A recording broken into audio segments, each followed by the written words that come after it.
चुनाव का स्ट्रैटेजी पूरा छीन के लिया। एक टाइम है, अगर आप हमारे साथ लड़ने नहीं सकते हैं तो अब क्यों हम बंगाल में आते हैं?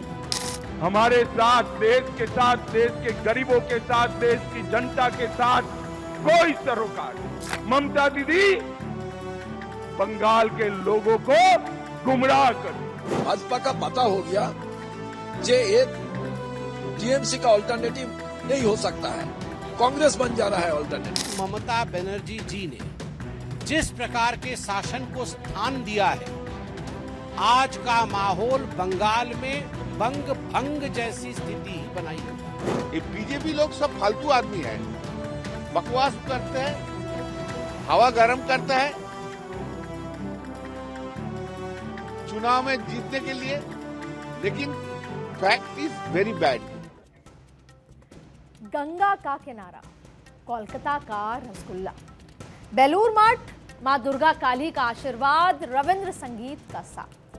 कहते हैं Bengal is all about culture and emotions, लेकिन उसी बंगाल का एक और चेहरा भी है, एक्शन एंड अग्रेशन। और तभी कहने वाले कहते हैं कि बंगाल में politics is not only about emotions but it's also a game of calculation, समझौता और समीकरण।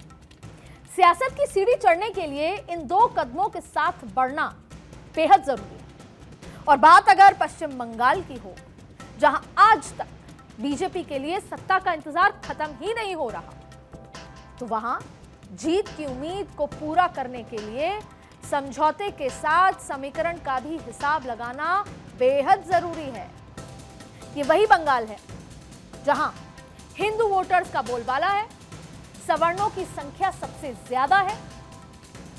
मोटा मोटी देखें तो पश्चिम बंगाल का सियासी पर्यावरण बीजेपी का कमल खिलाने के लिए पूरी तरह से अनुकूल भी है। फिर भी बीजेपी आज तक पश्चिम बंगाल की सत्ता में नहीं आ सकी। क्यों? तो इस क्यों का जवाब बीजेपी के जो चाणक्य हैं, उन्होंने कई बार हारने के बाद एक बार फिर जवाब ढूंढ लिया, और वो जवाब है नई रणनीति, चुनौतियों से निपटने का नया तरीका, अलग तरह के सियासी तेवर। बंगाल के रण को देखते हुए बीजेपी के ये तेवर क्या इशारा कर रहे हैं, आज के पॉलिटिकल कॉरिडोर में हम इसी का विश्लेषण करेंगे।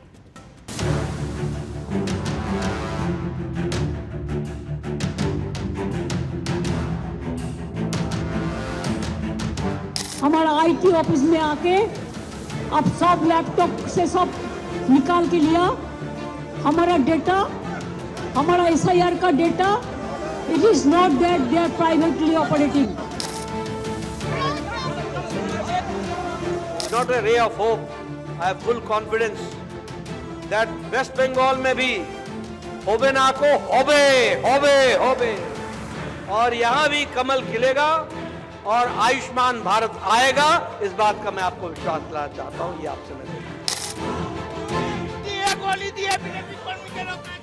बंगाल का सियासी हाल देखकर मुझे याद आ रहा है मीर तकी मीर का एक शेर कि काफिले में सुबह के एक शोर है, कि काफिले में सुबह के एक शोर है, यानी गाफिल हम चले सोता है। और पश्चिम बंगाल में भी चुनावी आहट बाद सियासी सुबह की शुरुआत एक शोर के साथ हो रही है। ये शोर मैं इसलिए सुन पा रही हूं क्योंकि कांग्रेस के बाद 3 दशक से ज्यादा समय तक वाम मोर्चा और उसके बाद लगातार तृणमूल कांग्रेस की सरकार। ये परंपरा ही कि राज्य कोई भी हो, सत्ता परिवर्तन तभी हो जब बड़े स्तर पर जन आंदोलन खड़ा होता है, और बीजेपी से अच्छे से समझती है और लंबे समय से वो एक जन आंदोलन खड़ा करने की कोशिश कर रही है। पर सवाल ये है कि क्या वो जन आंदोलन खड़ा कर पाएगी इस बार? कभी आरजेकर में रेप की वारदात, कभी महिला कार्यकर्ताओं के साथ हिंसा, ऐसे तमाम मुद्दों के बावजूद भी जिसको बीजेपी मुखर तरीके से लगातार उठा रही है, पर नतीजा क्या रहा? अब तक वो जन आंदोलन मन मुताबिक या उसका नतीजा नहीं मिल पाया। साल 2011 में पश्चिम बंगाल में बीजेपी एक भी सीट नहीं जीत सकी। फिर 2016 में बीजेपी 3 सीट पर जीती और 2021 के विधानसभा चुनाव में इसी पश्चिम बंगाल में बीजेपी 77 सीटों तक पहुंची, लेकिन सत्ता से कोसों दूर रही। तब सवाल यह है कि क्या इस बार बीजेपी का कमल बंगाल में खुशबू बिखेर पाएगा, क्योंकि रास्ता आसान नहीं है। मां, माटी और मानुष का नारा लिए ममता बनर्जी दीवार बनकर खड़ी। पिछली बार का चुनाव रोचक था। बीजेपी ने अपनी पूरी ताकत लगा दी, 4th गियर में ले गई थी अपनी पूरी चुनावी स्ट्रैटेजी, लेकिन उसके बावजूद में अंत में ममता बनर्जी आकर वो जो बंगाल अस्मिता, बंगाल की बेटी वाली उस इमोशन के साथ ममता वापस सत्ता में आ गई, चुनाव हार कर गई। तो ममता बनर्जी के खिलाफ कोई भी हमला अगर किया तो बाहरी और भीतरी के भेद और गहरा हो जाएगा बीजेपी के लिए। और बीजेपी के पास अभी भी ऐसा कोई चेहरा नहीं है जो ममता से मुकाबला कर सके। तो सवाल यह है कि क्या बीजेपी बंगाल में चुनाव से पहले ही हार गई? तो जवाब है नहीं। बीजेपी कोई भी चुनाव हारने के लिए नहीं लड़ती है, वो पूरी तरीके से जीतने के लिए लड़ती है। तो इस बार उसकी स्ट्रैटेजी बदली। अटल बिहारी वाजपेयी कहते थे कि बीजेपी का कार्यकर्ता कभी हारता नहीं, वो या तो जीतता है या फिर सीखता है। तो इस बार बीजेपी पिछली हार से सबक सीखकर जीतने की पूरी रणनीति तैयार कर चुकी है और बीजेपी को उम्मीद है कि इस बार जीत का रास्ता बिहार से तैयार हो चुका है। नहीं समझ? आइए इस पहेली को थोड़ा आसान कर देते हैं। बिहार में जीत के बाद प्रधानमंत्री नरेंद्र मोदी ने जब कार्यकर्ताओं को संबोधित किया तो मैं वहीं थी।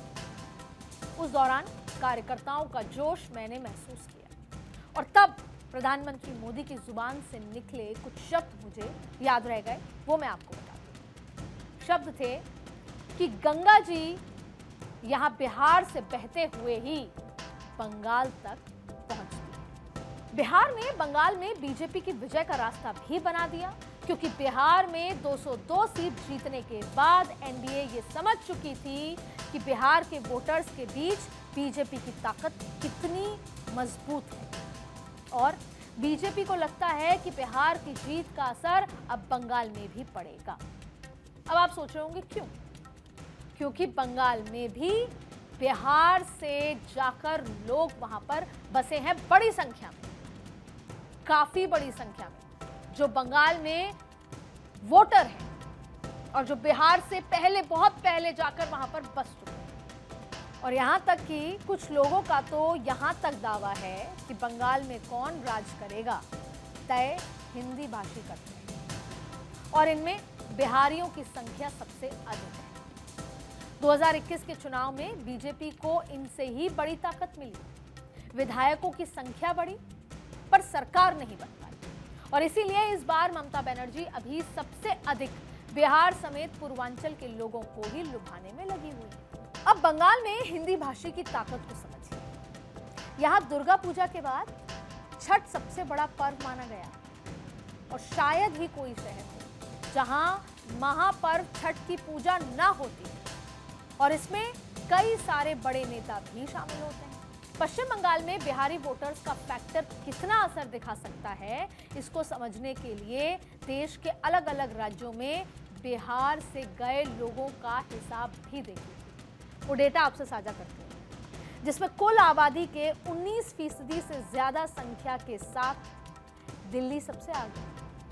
आपने देखा दिल्ली का चुनाव हुआ तो मनोज तिवारी जो बिहार से आते हैं, बीजेपी ने बहुत पहले ही उनको अध्यक्ष बना दिया था। इम्पैक्ट क्योंकि बहुत सारे पूर्वांचली, भले ही नतीजा बहुत समय बाद आया हो, लेकिन बीजेपी को पता था कि कैसे वो रास्ता बनाना है। फिर इसके बाद झारखंड का नंबर आता है, जहां 14% से ज्यादा बिहार के प्रवासी रहते हैं और फिर 13.65 पश्चिम बंगाल का नंबर आता है।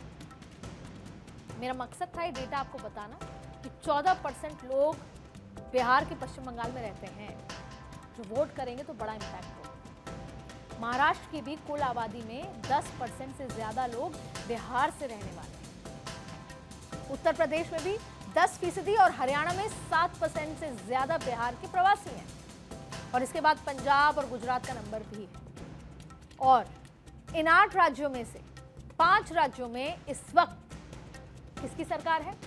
बीजेपी की सरकार। इसमें दिल्ली, हरियाणा, महाराष्ट्र वो राज्य भी हैं जहां बीजेपी ने हाल ही में सरकार बनाई है। तो जाहिर है बिहार के रहने वाले लोग जिस भी राज्य में रहते हैं वहां वोटर लिस्ट में उनकी हिस्सेदारी बीजेपी के लिए फायदे का सौदा बन सकती है। और यही बिहार से गया वोटर अगर बीजेपी के पक्ष में मतदान कर देता है तो 0 से 3 और 3 से 77 सीटों पर पहुंचने वाली बीजेपी बहुमत तक भी पहुंच सकती है। लेकिन सच ये भी है कि सिर्फ बिहारी वोटर ही सत्ता की सांप सीढ़ी वाले इस खेल में बीजेपी का ऑल इज वेल नहीं करा सकता। तो इससे आगे बढ़कर बीजेपी हिंदू वाली फाइल्स के साथ जाति वाला चैप्टर भी खोलने की तैयारी है। और पश्चिम बंगाल में जाति वाला ये फैक्टर कितना कारगर होगा इसको यहां से गणित समझिए। कैसे? जहां जनरल कैटेगरी के सबसे ज्यादा वोटर्स हैं, जिसमें ब्राह्मण और कायस्थ का बोलबाला है। और अपने नवीन बाबू जो अभी अभी राष्ट्रीय अध्यक्ष बने बीजेपी के, वो कायस्थ समाज से आते हैं। और उसके बाद एससी वोटर्स आते हैं जिनके बीच टीएमसी मजबूत है। और मजबूत से मेरा मतलब ये है कि पिछले चुनाव में एससी के लिए रिजर्व सीटों में से 53% पर टीएमसी जीती थी, इसलिए मजबूत। लेकिन बीजेपी ने भी अच्छा प्रदर्शन किया और खास तौर पर मतुआ समुदाय बीजेपी की तरफ झुकाव हमेशा से नजर आता है। और इसी तरह ओबीसी वोटर्स हैं जिसमें बीजेपी सेंध लगाकर अपने आप को मजबूत करने की कोशिश करती है। जबकि एसटी यानी आदिवासी वोटर्स को साधने की बात करें तो उसमें टीएमसी के बाद दूसरे दावेदार बीजेपी भी है। और रही बात मुस्लिम वोटर्स की, तो एक सर्वे ये बताता है कि 54 से 55% मुस्लिम वोटर्स दीदी के साथ हैं, लेकिन बाकी एआईएमआईएम और हुमायूं कबीर जैसे नेताओं का असर तो वहां पर है और इस बार के चुनाव में नजर आएगा। और एक और बात है, आपको याद होगा मैं महाराष्ट्र चुनाव का जिक्र करूं, अभी हाल ही में बीएमसी का चुनाव आपने देखा कैसे नतीजे आए। जो एससी वोटर हैं या ओबीसी वोटर्स होते हैं, बीजेपी डायरेक्ट चुनाव में भाषणों में नहीं बोलती, लेकिन जो उनका संगठन है वो घर घर जाकर एक पंचायत बिठाता है और डायरेक्ट उनको, महाराष्ट्र चुनाव में यही हुआ जब एससी वोटर लोकसभा चुनाव में बिखरा जिसकी वजह से 240 सीटें आईं, तो बीजेपी ने एससी वोट बैंक को साधने के लिए अपने देश भर के एससी नेताओं को महाराष्ट्र भेजा। हरियाणा में भी यही हुआ और फिर उनसे पंचायत बैठी, उनसे रात रात भर बातें हुई और फिर उनका झुकाव और उनका वोट बीजेपी की तरफ आया। तो बंगाल में भी यही हो रहा है। वो डायरेक्ट ममता के साथ नहीं लड़ेंगे, डायरेक्ट ममता बनर्जी को इस बार कुछ नहीं करेंगे, क्योंकि पिछली बार देखा कि वो सेंटिमेंट जो है ममता की तरफ आकर खड़ा हो जाता है। और इसके साथ साथ हर सेक्टर और हर समुदाय के जो इंटेलेक्चुअल्स हैं उनसे बात की जाएगी कि आप जाइए और बीजेपी की विचारधारा, बीजेपी के विकास की गाथा घर घर तक लेकर जाए। पूरी स्ट्रैटेजी संगठन जमीन से शुरू हो। और बीजेपी ने जनरल वोटर्स को अपने साथ जोड़ने के लिए पश्चिम बंगाल के चुनाव से पहले ही एक बड़ा दांव नितिन नवीन को राष्ट्रीय अध्यक्ष चुनकर चल दिया है। जाति के इस फैक्टर का असर पश्चिम बंगाल में चुनाव के नतीजे में भी नजर आता है। और पिछले विधानसभा चुनाव की बात करें तो सबसे ज्यादा संख्या वाली सवर्ण बाहुल्य सीटों में, जिसमें 102 पर टीएमसी जीती थी, तो बीजेपी के खाते में 26 सवर्ण बाहुल्य सीटें आई थी। फिर आता है दलित बाहुल्य सीट का नंबर, जहां बीजेपी ने टीएमसी को सबसे बड़ा झटका दिया। अब वैसे तो टीएमसी 44 जीती थी सीटें और बीजेपी 36, लेकिन दीदी के लिए सबसे बड़ी चिंता यही है कब 36 के आंकड़े और बढ़ जाएं और बीजेपी दीदी को पछाड़ दें। अब देखिए, मुस्लिम बाहुल्य सीटों की बात करें तो 42 पर टीएमसी जीती और बीजेपी को इसमें एक भी सीट नहीं। तो ममता दीदी का जो मजबूत पॉइंट है वो यहाँ है। फिर आदिवासी बाहुल्य सीटों पर टक्कर देते हुए बीजेपी ने 9 सीटें जीती और टीएमसी ने 10, यानी मुकाबला करीब करीब था। और इसी तरह ओबीसी बाहुल्य में 5 टीएमसी जबकि 3 बीजेपी ने जीती। और इसके साथ ही बीजेपी पश्चिम बंगाल की राह में रोड़ों को दूर करने के लिए एक बहुत बड़े पैमाने पर रणनीति का खाका तैयार कर चुकी है। यानी चुनौतियों को पहचानना और उससे निपटना, ये तो बीजेपी की वैसे भी एज रही है अलग अलग राज्यों में अलग अलग तरीके से। और बीजेपी के सामने अब सबसे बड़ी चुनौती है भाषा और पहचान, क्योंकि पश्चिम बंगाल भी उन राज्यों में से एक है जहां लोकल भाषा और अपने इलाके वाला फैक्टर, बाहरी वाला फैक्टर बहुत चलता है। पिछली बार भी केवल ये बाहरी वाला फैक्टर की वजह से बीजेपी मात खा गई। बीजेपी ने पिछली बार इसकी काट निकालने के लिए टीएमसी के कुछ चेहरों को अपने साथ मिलाया था, लेकिन दल बदलकर आए नेता बीजेपी के लिए ज्यादा फायदा का सौदा नहीं साबित होता है। लिहाजा बीजेपी इस बार खुद को भी ग्राउंड पर मजबूत करने की कोशिश कर। दूसरा फैक्टर पश्चिम बंगाल का जो आबादी का समीकरण है, क्योंकि पश्चिम बंगाल में बीजेपी हिंदुत्व के मुद्दे पर चुनाव लड़, लेकिन 27% मुसलमान आबादी जो है वो एक बड़ा हिस्सा बीजेपी से दूर भागता रहा है। पश्चिम बंगाल की 43 विधानसभा सीटें ऐसी हैं जहां मुस्लिम निर्णायक भूमिका निभाते हैं, और यही जैसा मैंने कहा ममता दीदी की एक एज है।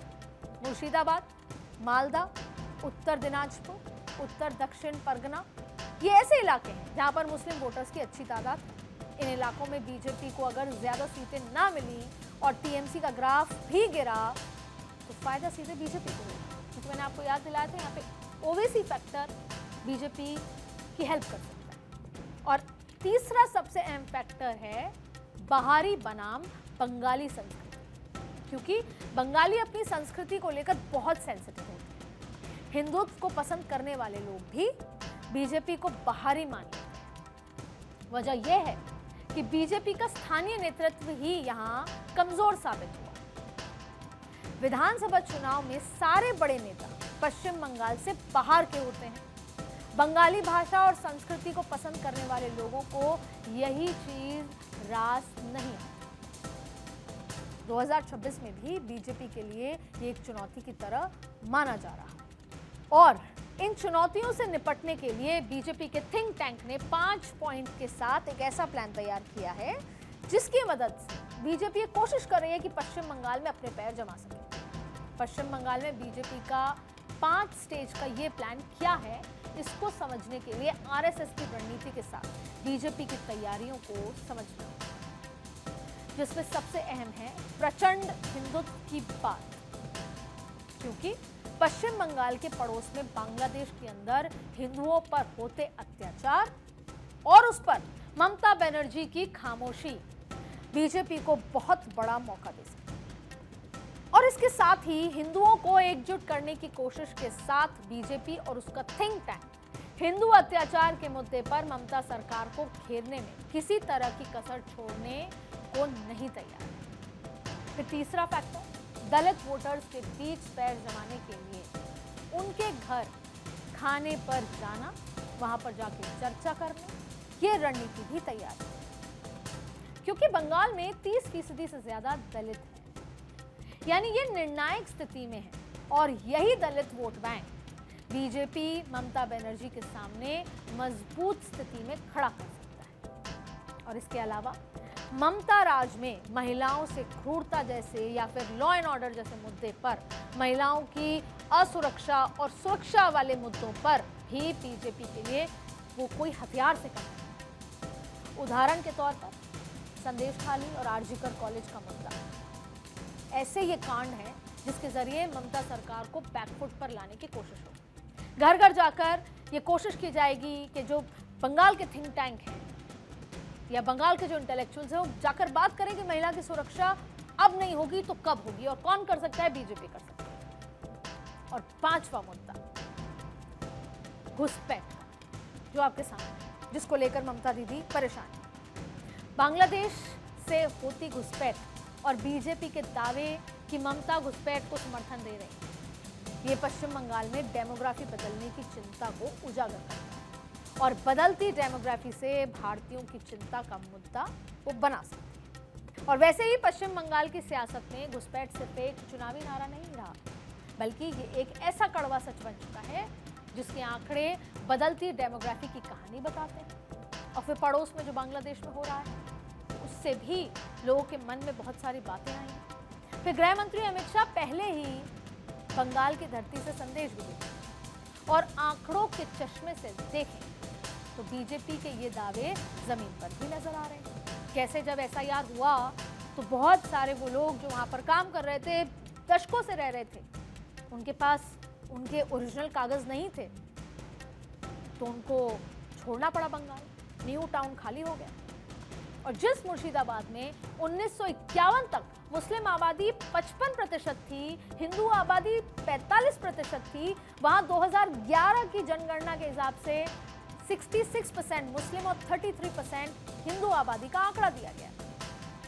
और इसी तरह मालदा, उत्तर दिनाजपुर, उत्तर 24 परगना और बीरभूम वो जिले हैं जहां हिंदू आबादी 1951 के मुकाबले 2011 के बीच घट गई और मुस्लिम आबादी लगातार बढ़ती रही। ये 5 जिले इसका उदाहरण है कि घुसपैठ की बात को नकारा नहीं जा सकता। कुल जमा बात यह है कि बंगाल में इस बार बीजेपी के पास जितना बड़ा मौका है उतनी ही बड़ी चुनौती। ममता बनर्जी आज भी अपने इलाके में मजबूत है।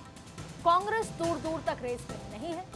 मुस्लिम वोट हुमायूं कबीर और ओवैसी जैसे नेताओं की वजह से बढ़ भी सकता है और जाहिर है बीजेपी को इस बात से फायदा मिल सकता है। लेकिन कहते हैं कि बंगाल जो आज सोचता है वो देश परसों बाद। इसीलिए बंगाल और बंगालियों का मन किसी तिलिस्म से कम नहीं और इस तिलिस्म के दरवाजे की चाबी बीजेपी को अब तक नहीं मिल पाई। आज के पॉलिटिकल कॉरिडोर में बस इतना ही। देश दुनिया की बाकी खबरों देखते रहिए भारत।